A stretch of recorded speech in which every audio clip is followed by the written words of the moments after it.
this is an extraordinary day for you in many ways, because I gather that you are Palestinian. Is that right? Absolutely, sir. I'm a Palestinian-Jordanian politician. Oh, fantastic. So, how has today felt? Okay, let's get the facts straight. You get a lot of people calling with all kinds of opinions, and facts remain the fact that nobody's listening to what the Gazans have said. I've got relatives in Gaza from my mother's side. I am in touch with Gazans on a daily basis, and I have been directly in touch with them since 2014. Gazans could have never been happier than today because they wanted the war to stop. So while some Arabs and Palestinians in the West are cheering for Hamas and watching as if they're watching some soccer or football match, the reality is people on the ground, they're very happy today. They could have never been happier. They're happy that Hamas is going to be put under control. They want to live the rest of their life. Yes, they voted for Hamas 20 years ago because 20 years ago Hamas promised that Hamas was going to get rid of the Jews and liberate Palestine. And Hamas promised that they're going to stop the corruption of the Palestinian Authority. What we ended up with is that the Jews thrived. Israel is not going to go anywhere, ever. And on top of that, Hamas proved to be a terrorist, corrupt organization. Palestinians are humans, are people. They're not different than people in Stereo, Hertfordshire. They don't enjoy seeing their kids getting killed. And to those who call you and they want to prop up Hamas and enjoy the nonsense that's taking place and say that they want to liberate Palestine, it's easy for you to say that from the comfort of your mother's living room while you're most likely collecting welfare checks.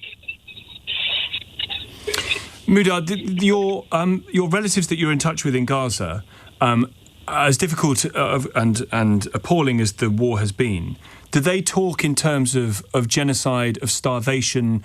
Do they tell you of examples of where they've seen that, felt that themselves? Let's get the record straight here about what happened in Gaza. Gaza has the highest density population anywhere in the world. Yes. 2 million people in an area the size of Elm Branch County. Therefore, wherever Israel hits, wherever Israel drops a bomb in Hamas, some innocent child walking the streets is going to get killed. Hamas openly, and I am not an Israeli, I am a Palestinian Orthodox Muslim, and I can authoritatively tell you, Hamas hides behind children, Hamas hides behind school, Hamas hides exactly on the hospitals. This is all have been documented. Do we agree with everything Israel does? Absolutely not.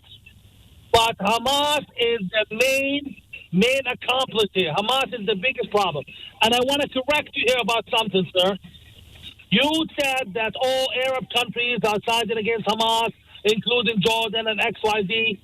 I hate to tell you, all Arab regimes, most Arab regimes have been very, very supportive of Hamas because what's happening in Gaza helps them because it diverts the attention of their population against their miserable conditions. So my country, Jordan, for example, no, the king welcomes Hamas leaders in his palace. You can Google that and see the pictures. Mm-hmm. So what Trump did, this is where he was very courageous. You can check my tweet, Mudar Zaran. I'm on Twitter. Check my tweet about this with details. But what Trump did was lobby and push Arab countries and force them to accept to press Hamas into this. Mudar, that's a fascinating description from your family saying about how utterly hellish this has been, but that their primary desire is to see the end of the war and the end of Hamas. Absolutely, because Hamas, the way they've treated people for 20 years is like a Nazi regime. You will not believe the things they did to people. You will not believe how they killed people who criticized them over the internet, how they sexually assaulted women. They are a terror group. Yes. No different than ISIS. Yes.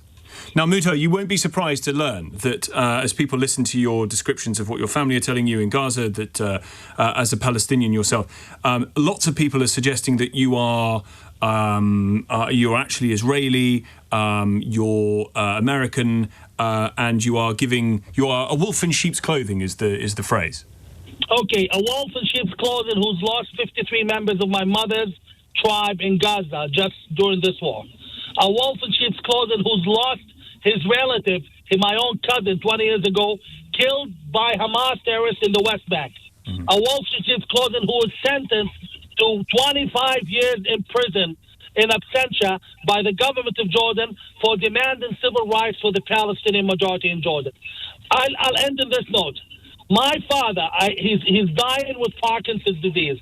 I haven't seen him for 15 years because of my position for peace and for the civil rights of Palestinians. You need to start calling things by their own name. Arab regimes are not innocent. They are supporting every Islamist group there is. It's called working both ends against the middle. And for those listening, if you are not calling out Hamas as a terror group for what they did on the 7th of October, you are either deranged or a terrorist yourself. Or, as Yair Lapid said, deceived.